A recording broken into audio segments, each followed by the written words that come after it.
Ruling party এবং opposing party নিজেদের প্রার্থীর নাম ঘোষণা করেছে, যা আপনারা এই মুহূর্তে দেখতে পাচ্ছেন। রুলিং পার্টির তরফ থেকে কে শম্ভুলাল আর অপোজিং পার্টির তরফ থেকে পি ভেলুস্বামী এবছরে মুখোমুখি হবেন। একটা পার্টি হেরে গেলে আরেকটা পার্টি আসবে আর সে এসেও নিজের আখর গোছাবে। গরিব মানুষের তো আর কোনো উন্নতি হবে না। যাই হোক, দাও।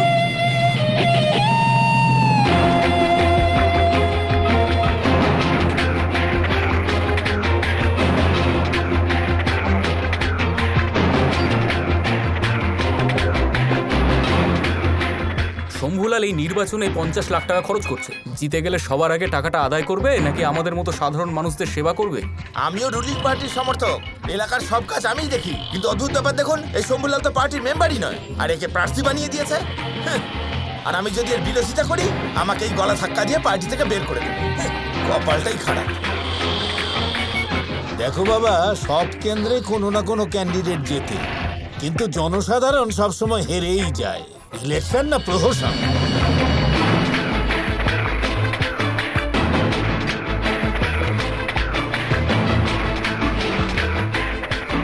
আমি সবসময় চাবি চিহ্নেই ভোট দিয়েছি, এবার চাবি চিহ্নকে ভোট দেব না। কেন্দ্রীয় মন্ত্রীর সুপারিশে শম্ভুলাল ভোটে দাঁড়িয়েছে। আরে পার্টির কর্মকর্তা হয়েও আমাদের কোনো সম্মান নেই।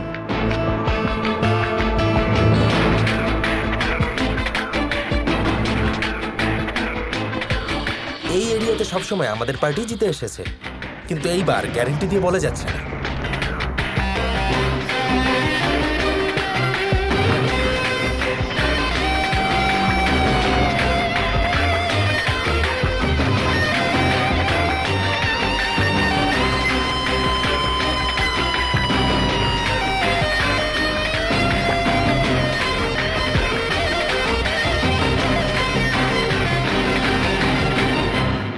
কালেক্টরের চাকরি ছেড়ে প্রফেসর হয়ে এলেন, আমরা ভেবে অবাক হয়ে যাই। ছাত্রদের সঙ্গে মিলে আপনি প্রজেক্ট ওয়ার্ক, ওপিনিয়ন পোল কিছু না কিছু করতেই থাকেন।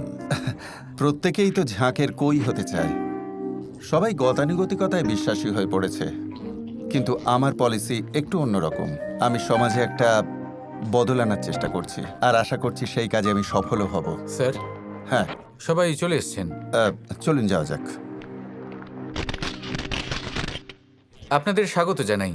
যে বাই ইলেকশন হতে চলেছে সেই বিষয়ে আমাদের কলেজের তরফ থেকে আমরা ওপিনিয়ন পোল করেছিলাম, আর এই ওপিনিয়ন পোল যাতে কলেজ পর্যন্ত সীমিত না থাকে এবং জনতা পর্যন্ত পৌঁছতে পারে, তাই আপনাদের ডেকে পাঠিয়েছি।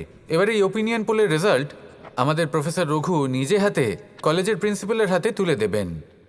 সতীশ, হ্যাঁ, সবাইকে দাও। Congratulation sir.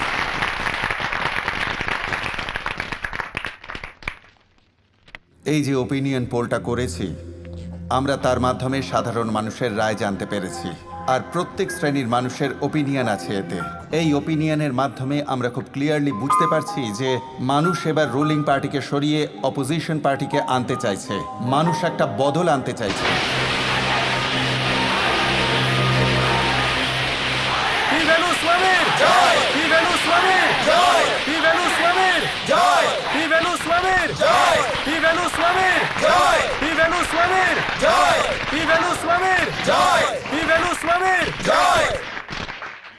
মধ্য জনশক্তি পার্টির প্রার্থী আর আমার ছোট ভাই শ্রী বলবন্ত শর্মাকে এই নির্বাচনে জেতানোর জন্য আমি ভোটদাতাদের নিজের অন্তর থেকে ধন্যবাদ জানাচ্ছি। এটা কোনো সাধারণ জয় নয়, এটা খুব বড় একটা জয়।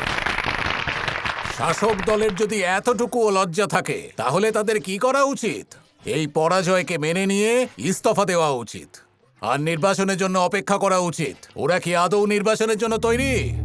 আরো 1 বছর, মানে আগামী ইলেকশন পর্যন্ত আমাদের পরাজয়টা নিয়ে ওরা রাজনীতি করবে। এবার থেকে ওরা বারবার জিজ্ঞেস করবে আমরা ইস্তফা দিতে প্রস্তুত কিনা। রুলিং পার্টি হওয়া সত্ত্বেও এই বাই ইলেকশনে আমাদের পরাজয় কি করে হলো? ও কত লক্ষ টাকা খরচ করলো। এমনকি বিশেষজ্ঞরাও বলেছিল এবারে আমাদের জয় নিশ্চিত। কিন্তু ভুলটা কোথায় হলো, আর কি ভুল হলো? আসলে এটা ইলেকশনের 1 সপ্তাহের আগের রিপোর্ট স্যার, কিন্তু ইলেকশনের ঠিক 3 দিন আগেই লেক্সিকেন কলেজের ছাত্ররা হঠাৎ এই ওপিনিয়ন পোলের রিপোর্টটা পাবলিশ করে দেয়। কি অবস্থা দেখুন। ওই কলেজের ওপিনিয়ন পোলের জন্যই আমরা হেরে গেছি স্যার, না হলে আমরা জিতে যেতাম স্যার। রাজনীতির ময়দানে কাপুরুষদের নয়, সাহসী পুরুষদের দরকার হয়। জেগে আমাদের পার্টির লোকও কলেজ চালায়, আর আমি নিজেও 4টি কলেজ চালাই। তোমার উচিত ছিল আমাদের লোকেদের দ্বারা জনতার রায় নেওয়া, আর সেটা খবরের কাগজে ছেপে আমাদের পার্টির এবারে জয় হবে সেটা জনতাকে আশ্বস্ত করতে হতো। তুমি যদি এটা করতে পারতে তাহলে এবারের ইলেকশনে তুমিই জিততে। সেসব না করে উল্টো পাল্টা কাজ করলে লজ্জা করে না?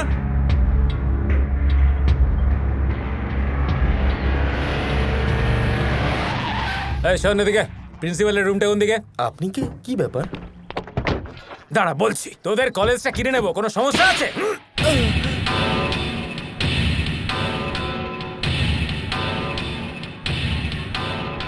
দেখুন, কলেজের মধ্যে ঝামেলা করবেন না, সবাই বাইরে যান।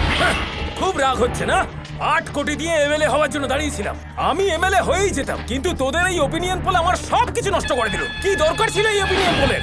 লোক তো এমনি ভোট দিতে আসতো, কিন্তু তোদেরকে কে বলেছিল এই ওপিনিয়ন পোল করার জন্য?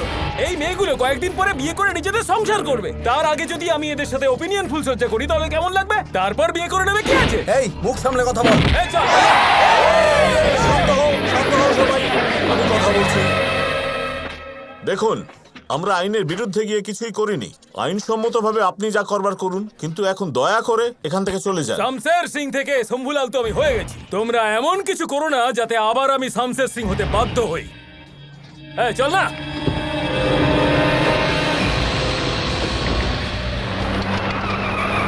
কি সত্য? তোর বন্ধুকে মেরে চলে গেল আর তুই দাঁড়িয়ে দেখলি? তোর লজ্জা হওয়া উচিত। ওকে যেতে দিলি কেন? সবাই মিলে মারলি না কেন? এসব কি বলছো? চুপ করো। স্টুডেন্টস, তোমরা নিজেদের ক্লাসে যাও। এ কি স্যার, বাংলা ভাষীদের সাথে বাংলায় বলেন, ইংরেজি ভাষীদের সাথে ইংরেজিতে বলেন। ওরা যারা মারপিট করে চলে গেল তাদেরকে মারপিটের ভাষায় বলতে পারবেন না? চোখের সামনে অন্যায় হচ্ছে আর আমরা শুধু দাঁড়িয়ে দাঁড়িয়ে দেখবো? আমাদের রক্ত কি এতটাই ঠান্ডা হয়ে গেছে?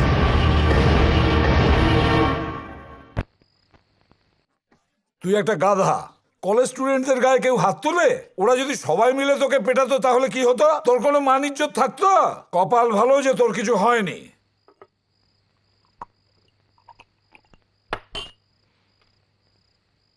কি করব? আমি যা স্বপ্ন দেখেছিলাম সব ভেঙে গেছে, আমার জীবন শেষ হয়ে গেছে, তাই আমি একটু রেগে গেছিলাম। মন দিয়ে শোন, ভালো রাজনীতিবিদ হতে গেলে মনের কথা কখনো শুনবি না, মাথাটা ব্যবহার করবি। কাল সকালে ওই কলেজের কনভোকেশন অনুষ্ঠানে আমি চিফ গেস্ট হয়ে যাচ্ছি।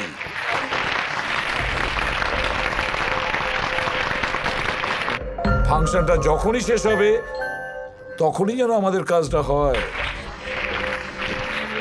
Thank you sir. আর কাজটা কিন্তু তুই করবি।